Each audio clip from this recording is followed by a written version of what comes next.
Assalamualaikum warahmatullahi wabarakatuh. Saya Eka Aprianti, NIM 1636-2064. Sebelumnya, saya ucapkan terima kasih yang sebesar-besarnya kepada pembimbing utama saya, Ibu Hilda, yang telah sabar dalam membimbing saya mengerjakan skripsi hingga sampai pada saat ini. Baiklah Bu, video ini merupakan video tentang data perusahaan yang saya olah dengan menggunakan SPSS versi 22. Saya menggunakan sampel sebanyak 90 orang karyawan PT Pelabuhan Indonesia 2 Persero Cabang Palembang.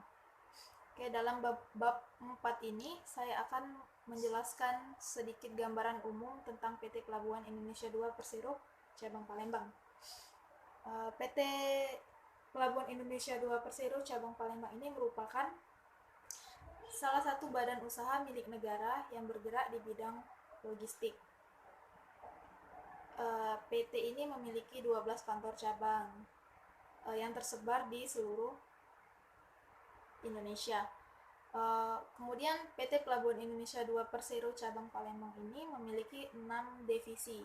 Yang pertama itu divisi umum dan logistik, yang kedua itu keuangan dan SDM, yang ketiga hukum dan pengendalian internal, yang keempat itu adalah komersial, yang kelima itu adalah pelayanan kapal, dan yang keenam itu adalah operasi dan teknik. Selanjutnya visi dan misi PT Pelabuhan Indonesia 2 Persero Cabang Palembang. Adapun visi PT Pelabuhan Indonesia 2 Persero Cabang Palembang ini yaitu menjadi fasilitator perdagangan kelas dunia melalui ekosistem kepelabuhan. Sedangkan misi terbagi menjadi 3, yaitu untuk pelanggan dan mitra, pemegang saham dan karyawan. Untuk pelanggan dan mitra itu meningkatkan kualitas layanan dan produk dengan menggunakan teknologi dan kapabilitas termutakhir dan memaksimalkan aksesibilitas melalui integritas produk dan di sepanjang rantai nilai logistik untuk memenuhi kepuasan pelanggan. Yang kedua itu untuk pemegang saham, memaksimalkan penciptaan nilai untuk memegang saham melalui meningkatkan kinerja keuangan dan optimalisasi manajemen tata kelola. Yang ketiga itu untuk karyawan, yaitu memaksimalkan kepuasan kerja karyawan dengan fokus pada kapabilitas dan meningkatkan kesejahteraan karyawan dengan memperkuat integritas dan inovasi. Selanjutnya itu ada bidang usaha PT Pelabuhan Indonesia 2 Persero Cabang Palembang. Itu ada 6 bidang usaha. Yang pertama perairan dan kolam, yang kedua itu pelayanan dan pemandu kapal maksudnya. Yang ketiga itu fasilitas untuk keperluan kapal berlambat serta melakukan bongkar muat barang sewa. Yang keempat itu fasilitas pergudangan dan lapangan penumpukan. Yang kelima terminal konvensional, terminal peti kemas, dan terminal curah untuk melayani bongkar muat komoditas. Yang keenam terminal penumpang untuk pelayanan embarkasi dan debarkasi penumpang kapal laut. Oke, selanjutnya itu ada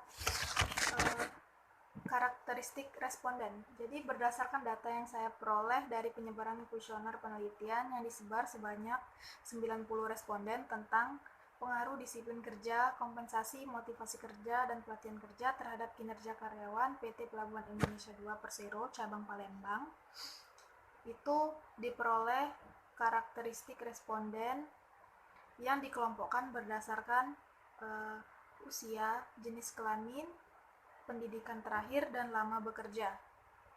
Pengelompokan responden ini bertujuan untuk mengetahui secara jelas mengenai karakteristik responden sebagai objek penelitian. Berikut pengolahannya dalam bentuk data SPSS menggunakan SPSS versi 22. Baiklah, di sini sudah saya buat data tabulasi karakteristik responden. Ini berdasarkan jenis kelamin, usia, pendidikan terakhir, dan lama bekerja. Menggunakan kode yang dapat dilihat pada keterangan di samping. Untuk jenis kelamin, saya menggunakan kode 1 itu jenis kelamin laki-laki dan 2 jenis kelamin perempuan. Selanjutnya usia. Saya menggunakan kode 1 untuk usia kurang dari atau sama dengan 20 tahun. Kode 2 untuk 21 sampai 30 tahun, 3 untuk 31 sampai 40 tahun, 4 lebih dari 41 tahun. Begitupun untuk pendidikan terakhir dan lama bekerja. Langsung saja kita masuk ke SPSS. Di sini saya menggunakan program SPSS versi 22. Langsung ke variable view. Ini sudah saya buat di kolom name sudah diisi jenis kelamin, usia, pendidikan terakhir, dan lama bekerja.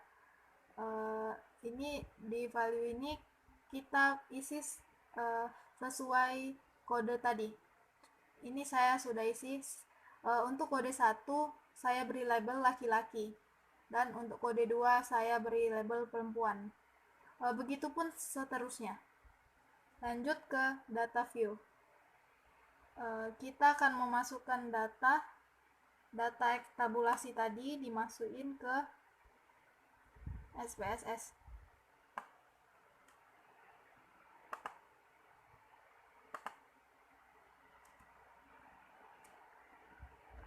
Kita dimasukin.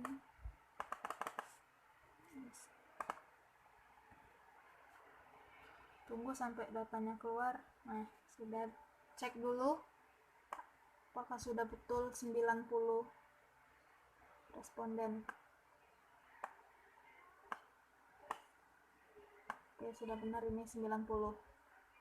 Langsung kita analisis. Untuk menentukan jumlah frekuensi karakteristik respondennya, kita gunain data menu analyze, lalu deskripsi statistik, lalu frekuensi. Kita pindahin semuanya ke variabel, lalu oke. Sini akan muncul output distribusi karakteristik responden. Ada 4 tabel di sini. Jenis kelamin, usia, pendidikan terakhir, dan lama bekerja. Kita cocokin dulu sama 4.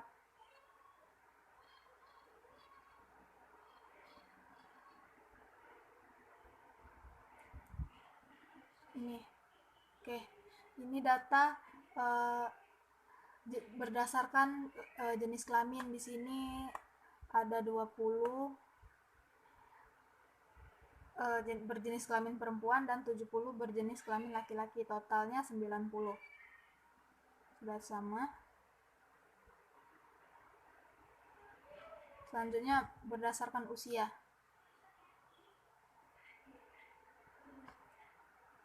Nih. 21 sampai 30 tahun ada 32 orang. 31 sampai 40 tahun ada 45 orang, dan lebih dari atau sama dengan 41 tahun ada 13 orang. Selanjutnya masuk ke uji instrumen penelitian. Uji validitas. Item kuesioner yang dinyatakan valid apabila R hitung lebih besar dari R tabel. Langsung saja ke SPSS. Di sini sudah saya input datanya. Langsung dianalisis. Pilih correlate, lalu bivariate. Di sini saya akan menganalisis item pertanyaan X1, yaitu disiplin kerja. Pilih tanpa skor total. Pindahkan ke variabel, lalu klik OK. Maka akan muncul output seperti ini. Ini di sini dapat kita lihat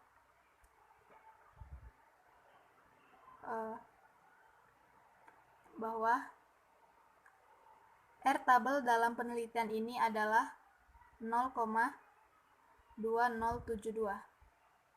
Maka dapat dilihat hasil uji validitas berikut ini.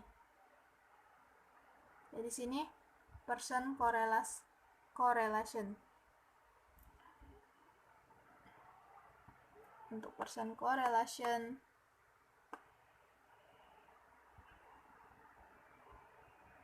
X1 itu R hitungnya sebesar 0,819. Artinya R hitung lebih besar dari R tabel. Ini dapat dilihat pada tabel. Maka item pertanyaan kuesioner dapat dinyatakan valid. Begitupun seterusnya. Ini bisa dilihat valid. Selanjutnya masuk ke uji reliabilitas. Uji reliabilitas dapat dilakukan dengan memilih menu Analyze, lalu kita klik Scale, lalu Reliability Analysis. Ini per item tanpa skor total. Pindahkan ke item, lalu jangan lupa karena dalam penelitian ini menggunakan model alpha Cronbach ya, jadi dipilih alpha, lalu klik OK. Maka akan muncul output seperti ini. Di sini yang kita lihat pada tabel reliability statistik. Kita lihat nilai Cronbach alfanya itu di sini 0,904. Cronbach alpha itu digunakan untuk mengetahui reliabilitas konsisten inter-item. Jadi uji reliabilitas instrumen dapat dilihat dari besarnya nilai Cronbach alpha lebih dari 0,60 pada setiap variabel. Jadi dapat dilihat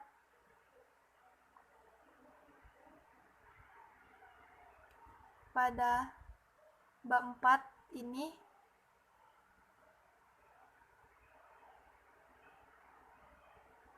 nilai alfanya 0,60 dan Cronbach alfanya untuk disiplin kerja X1 itu 0,904. Artinya Cronbach alpha ini lebih besar dari nilai alfanya. Jadi dapat dikatakan reliable.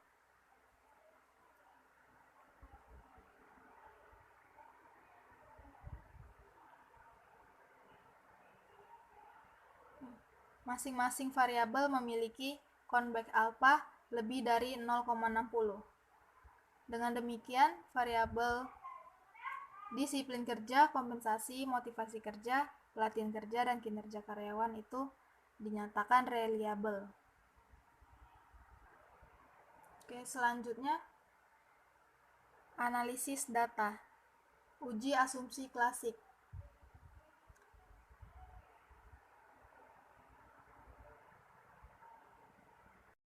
Selanjutnya uji asumsi klasik. Uji asumsi klasik dalam penelitian ini menggunakan uji normalitas, uji linearitas, uji multikolinearitas, dan uji heterokedastisitas. Yang pertama, uji normalitas. Uji normalitas ini digunakan untuk menguji apakah dalam suatu model regresi itu variabel independen dan variabel dependennya mempunyai distribusi normal atau tidak. Suatu data dikatakan berdistribusi normal jika nilai signifikannya itu lebih dari 0,05. Langsung saja di sini sudah saya input data ke dalam SPSS versi 22. Langsung saja saya analisis. Di sini analisis uji normalitas itu memunculkan nilai residualnya dulu dengan cara regression lalu klik linear.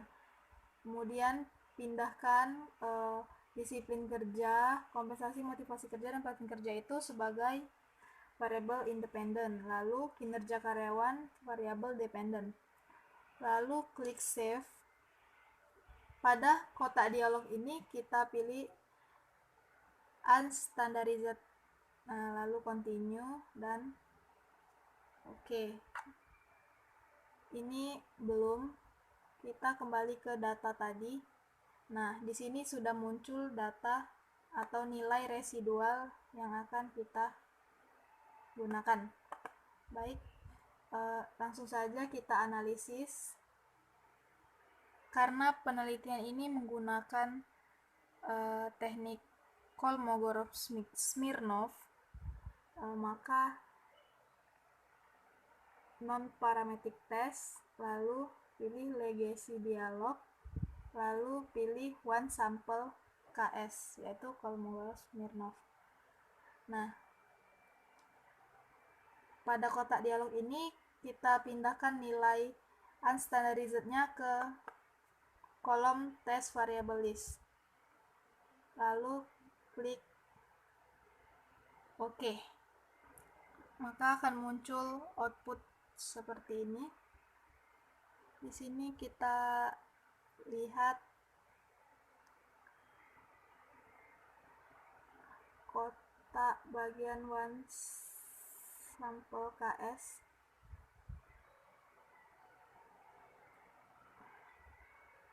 Itu di bagian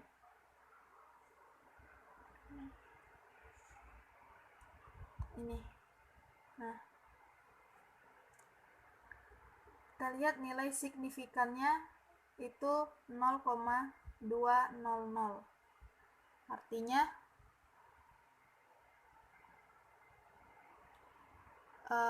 nilai signifikannya lebih besar dari 0,05.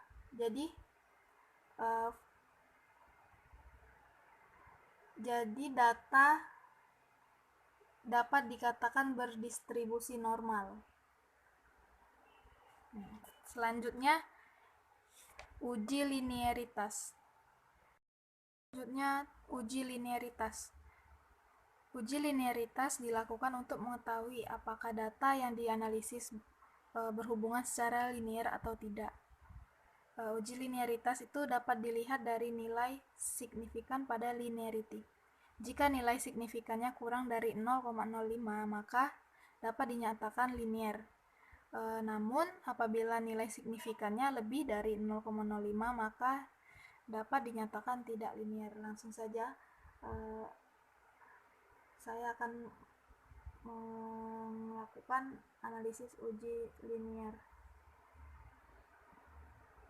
Ini dilakukan melalui compare means, lalu means, dan seperti biasa pindahkan kinerja karyawan ke kolom dependen. Selanjutnya itu disiplin kerja, kompensasi, motivasi kerja, dan pelatihan kerja di variabel independen. Lalu klik option, centang pada test for linearity, lalu continue, lalu OK. Maka akan muncul output seperti ini.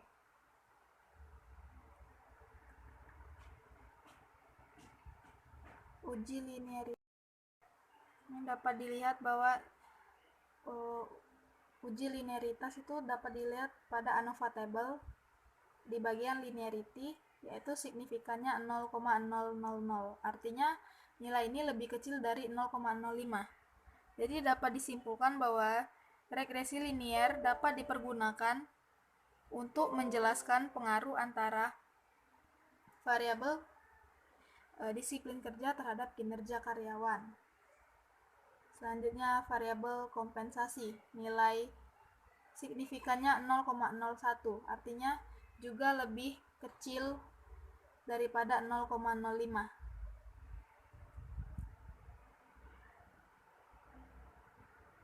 Sini dapat dilihat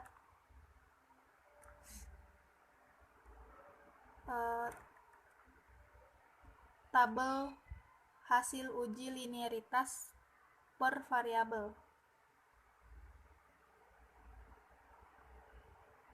Ini untuk kinerja karyawan dan motivasi. Itu nilai signifikannya 0,000, artinya juga lebih kecil daripada 0,05. Selanjutnya, hasil uji linearitas kinerja karyawan dan pelatihan kerja. Itu dapat dilihat bahwa 0,000, artinya lebih kecil dari 0,05. Berarti regresi linear dapat dipergunakan untuk menjelaskan pengaruh antara variabel pelatihan kerja X4 terhadap kinerja karyawan. Selanjutnya, uji multikolinearitas.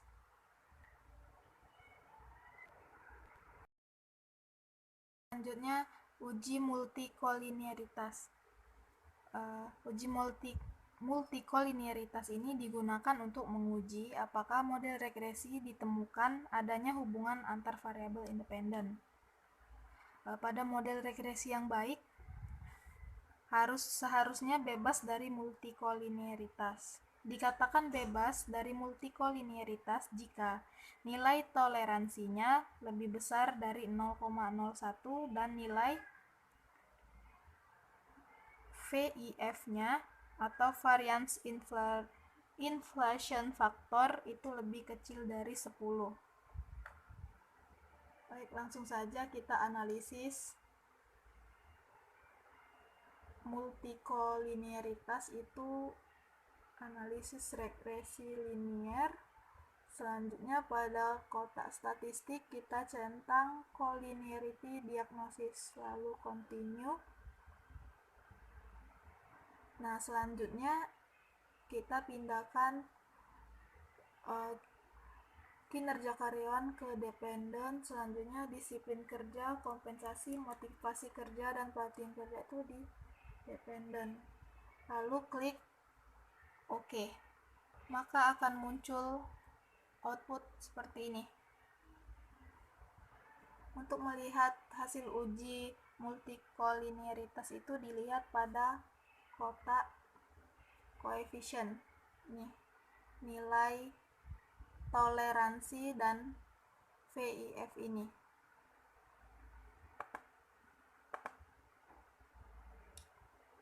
Kita lihat pada bab 4.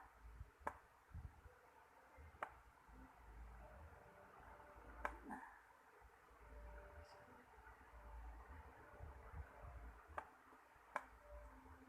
pada bab 4 sudah diperoleh nilai toleransi. Nah, ini nilai toleransinya.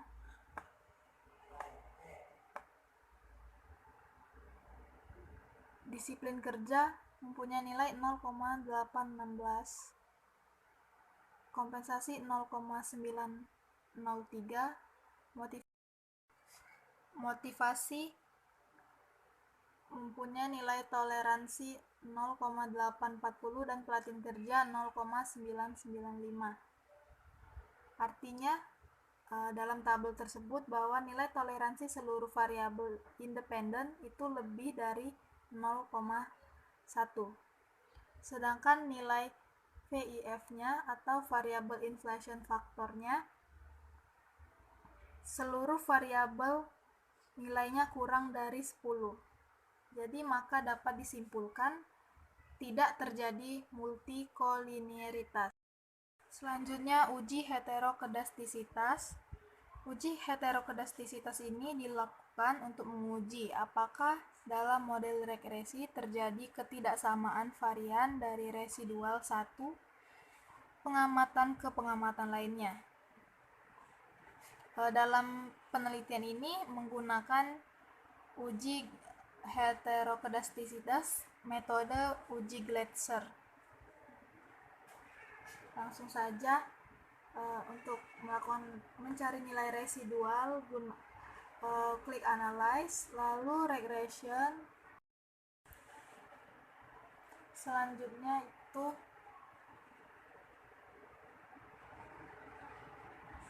variabel disiplin kerja, kompensasi, motivasi kerja, dan pelatihan kerja pindahkan ke independent list.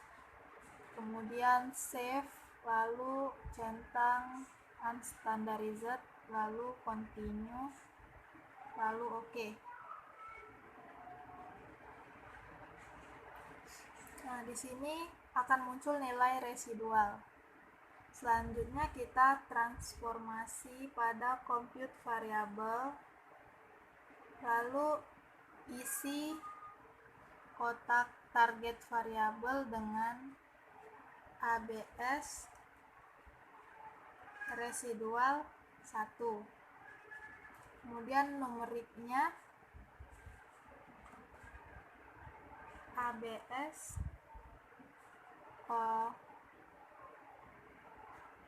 unstandarized pindah, lalu klik OK.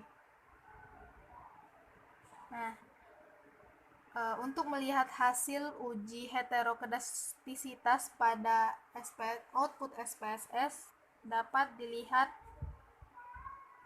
pada output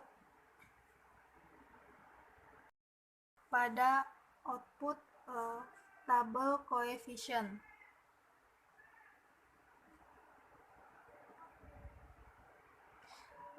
Dapat dikatakan tidak terdapat masalah heterokedastisitas jika nilai signifikan masing-masing variabel lebih dari 0,05. Ini kita lihat nilai signifikan disiplin kerja itu 0,06. Artinya lebih dari 0,05. Selanjutnya kompensasi nilainya 0,991. Motivasi 0,159 dan pelatihan kerja 0,513. Artinya masing-masing variabel memiliki nilai signifikan lebih dari 0,05. Maka dapat dikatakan tidak terjadi masalah heterokedastisitas. Kita lihat pada bab 4 yang saya teliti.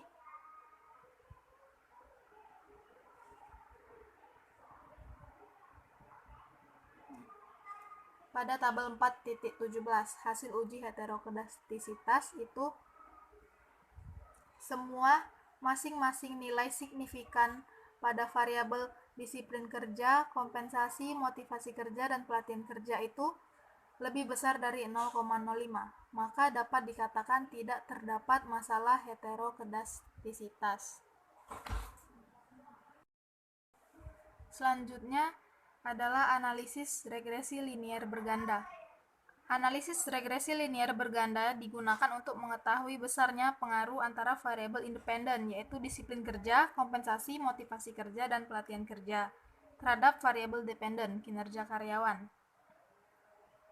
Langsung saja, langkah-langkah analisis regresi linier berganda itu klik Analyze, Regression, lalu Linear.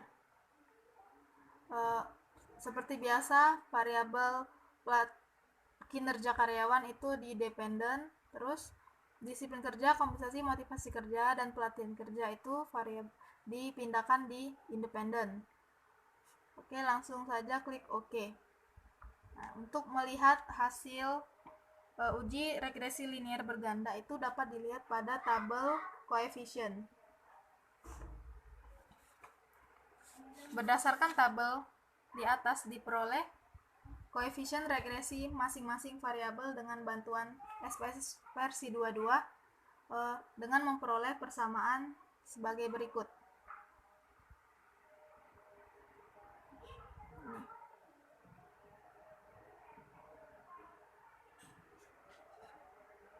Persamaannya yaitu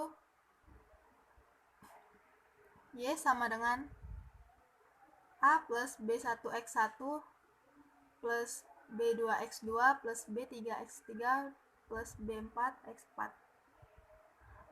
di mana nilai A itu konstannya dapat kita lihat pada tabel ini.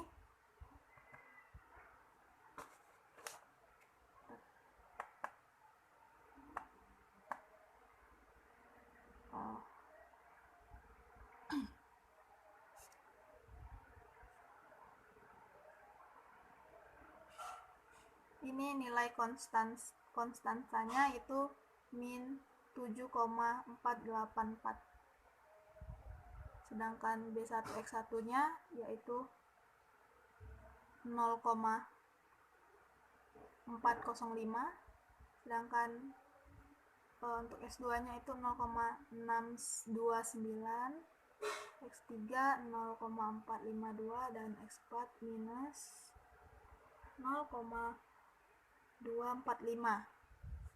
Jadi dapat diartikan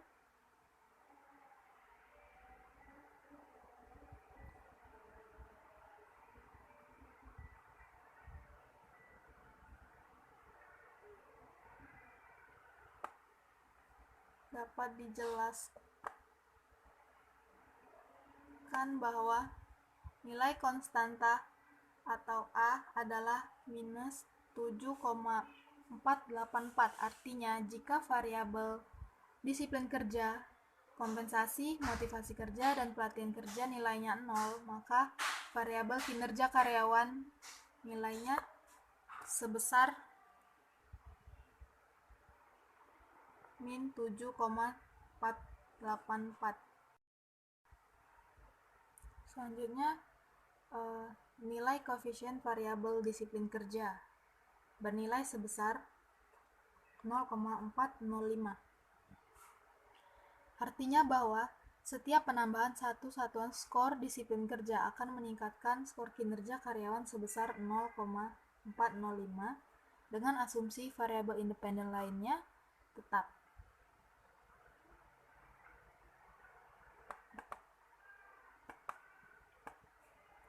Kemudian yang ketiga itu variabel kompensasi bernilai sebesar 0,629.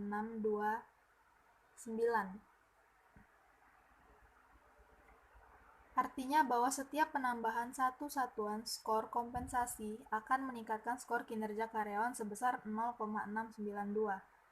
Dengan asumsi variabel independen lain, nilainya tetap. Selanjutnya, motivasi kerja bernilai sebesar 0,452.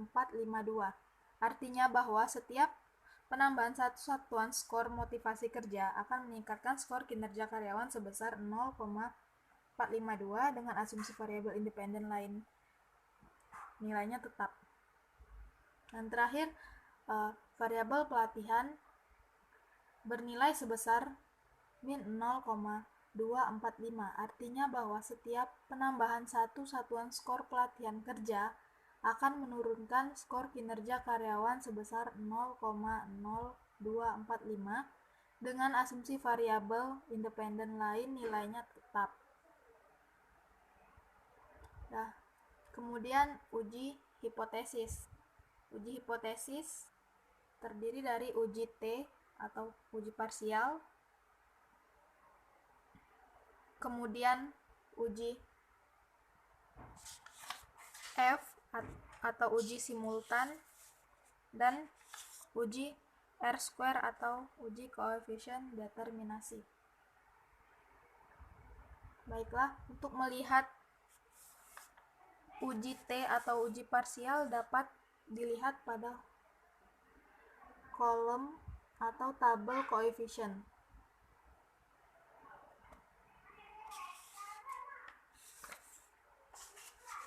Uji parsial ini bertujuan untuk mengetahui pengaruh atau tidaknya disiplin kerja, kompensasi, motivasi kerja, dan pelatihan kerja terhadap kinerja karyawan PT Pelabuhan Indonesia II Persero, cabang Palembang. Oke.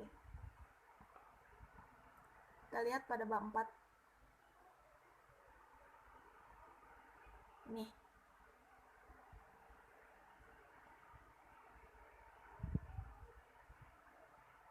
Jika T hitung lebih dari T tabel dan nilai signifikan kurang dari 0,05, maka HA diterima dan H0 ditolak. Diketahui T tabel dalam penelitian ini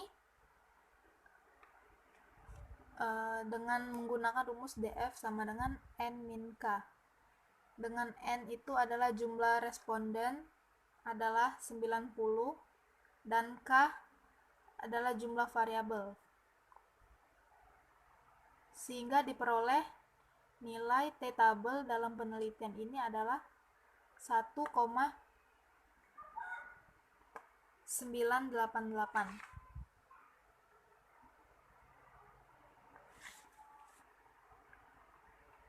Berdasarkan hasil uji parsial yang dilakukan menggunakan SPSS dapat dilihat pada tabel berikut.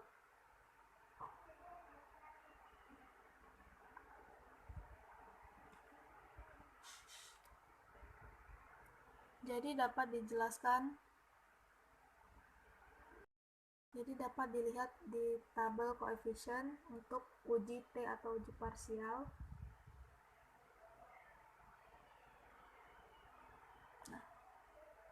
Dapat dilihat bahwa nilai T hitung untuk variabel disiplin kerja itu sebesar 4,340. Artinya T hitung lebih dari t-tabel. T hitung lebih besar daripada t-tabel dengan nilai signifikan 0,000 lebih kecil dari 0,05, maka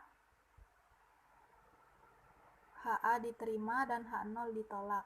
Jadi dapat disimpulkan bahwa disiplin kerja atau X1 berpengaruh dan signifikan terhadap kinerja karyawan. Selanjutnya itu variabel kompensasi. Memiliki nilai T hitung sebesar 4,699, artinya lebih besar dari nilai t-tabel dengan nilai signifikan 0,000 yang lebih kecil dari 0,05, maka H0 ditolak dan HA diterima. Artinya dapat disimpulkan bahwa kompensasi berpengaruh dan signifikan terhadap kinerja karyawan. Selanjutnya motivasi. Nilai motivasi sebesar 4,224, lebih dari nilai t-tabel, artinya nilai signifikan 0,000 kurang dari 0,05, maka H0 ditolak dan HA diterima. Dapat disimpulkan bahwa motivasi kerja berpengaruh dan signifikan terhadap kinerja karyawan. Selanjutnya, variabel pelatihan kerja.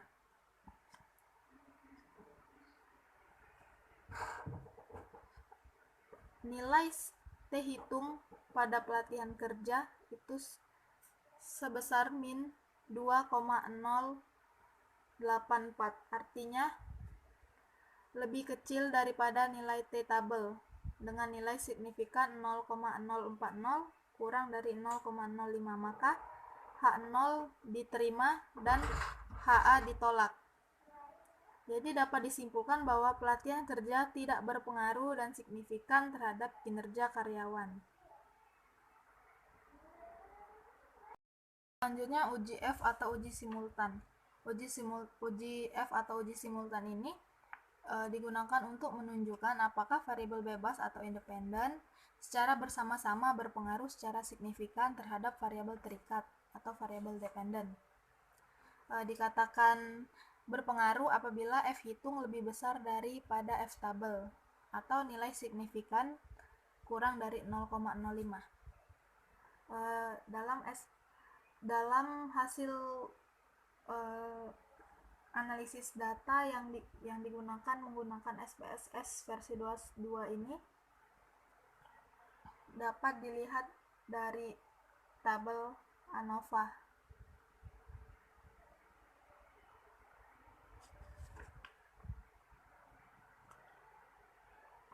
Diketahui bahwa nilai F hitungnya sebesar 20,314, lebih besar daripada F tabel. Dalam penelitian ini F tabelnya yaitu 2,71.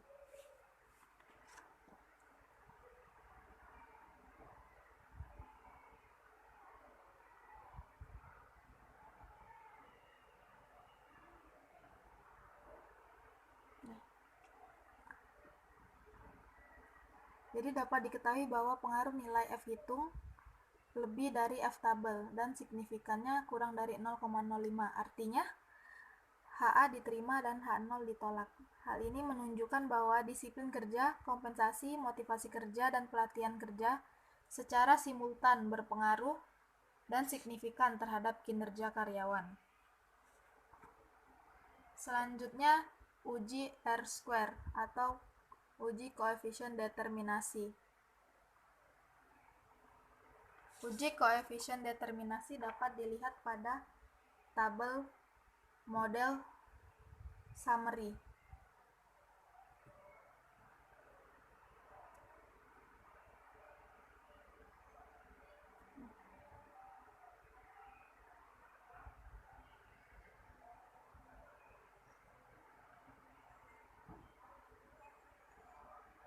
Oke.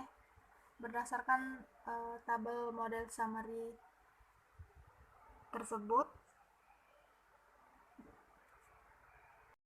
jadi dapat dilihat pada tabel model summary uji R-square atau uji determinasi dapat dilihat pada kolom adjusted R-square yang diketahui jumlah persentase total variasi dalam variabel dependent yang diterangkan oleh variabel independen adalah sebesar 0,465 ini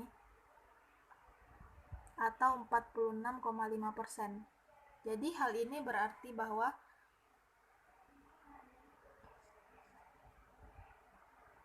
pengaruh variabel independen, yaitu disiplin kerja, kompensasi, motivasi kerja, dan pelatihan kerja terhadap variabel dependen kinerja karyawan adalah sebesar 46,5%, sedangkan sisanya yaitu 100 dikurang 46,5% adalah 53,5% dijelaskan oleh variabel lain di luar penelitian ini.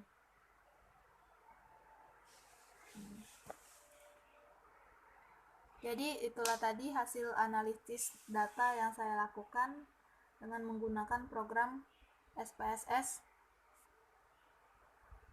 versi 22. Selanjutnya masuk ke pembahasan hasil penelitian di bab 4.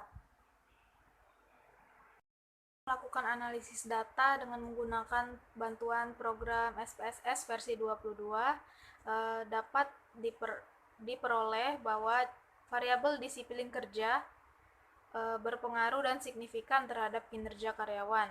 Jadi hal ini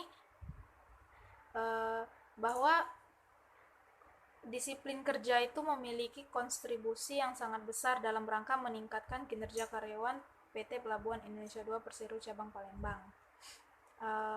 Karyawan yang memiliki semangat kerja yang tinggi akan meningkatkan kinerjanya pula.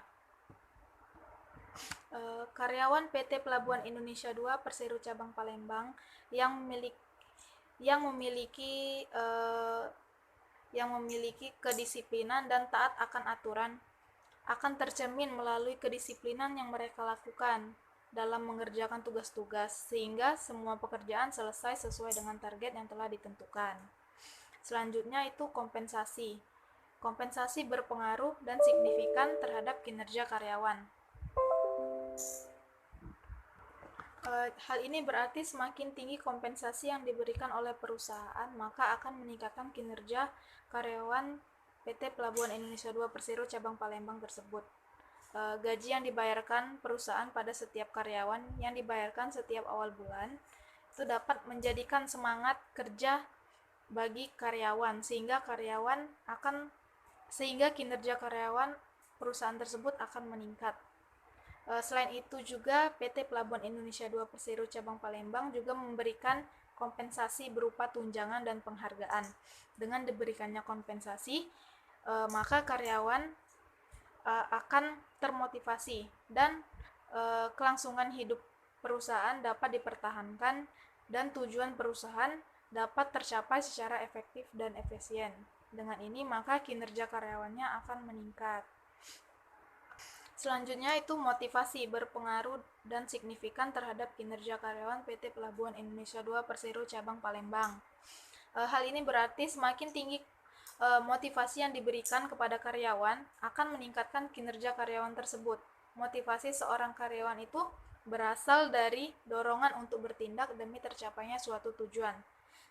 Motivasi atas karyawan yang diberikan PT Pelabuhan Indonesia II Persero Cabang Palembang haruslah efisien dan terarah. Dari atasan harus ditingkatkan agar karyawan termotivasi dalam bekerja. Karyawan PT Pelabuhan Indonesia Persero Cabang Palembang yang memiliki motivasi tinggi akan memiliki semangat kerja yang tinggi pula. Hal ini dapat mendorong kinerja karyawan tersebut semakin giat dan mempertinggi rasa tanggung jawab terhadap tugas yang diberikan oleh perusahaan. Selanjutnya, pelatihan kerja itu tidak berpengaruh dan signifikan terhadap kinerja karyawan. Hal ini berarti pelatihan yang diadakan oleh perusahaan atau oleh PT Pelabuhan Indonesia II Persero Cabang Palembang itu belum membuat kinerja karyawan menjadi meningkat. PT Pelabuhan Indonesia II Persero Cabang Palembang tersebut sebenarnya sudah banyak mengadakan jenis pelatihan untuk meningkatkan kinerja karyawannya. Namun, masih banyak karyawan terkesan tidak peduli dan malas untuk mengikuti program pelatihan tersebut. Pelatihan yang baik juga tidak luput dari instruktur dan materi serta tujuan dan sasaran yang jelas. Pada PT Pelabuhan Indonesia Persero Cabang Palembang, masih adanya instruktur pelatihan yang terkesan tidak siap dalam menyampaikan materi sehingga tidak dapat diserap oleh karyawan. Selain itu, masih ada karyawan yang belum mampu mengaplikasikan ilmu yang didapat pada saat pelatihan diadakan. Kemudian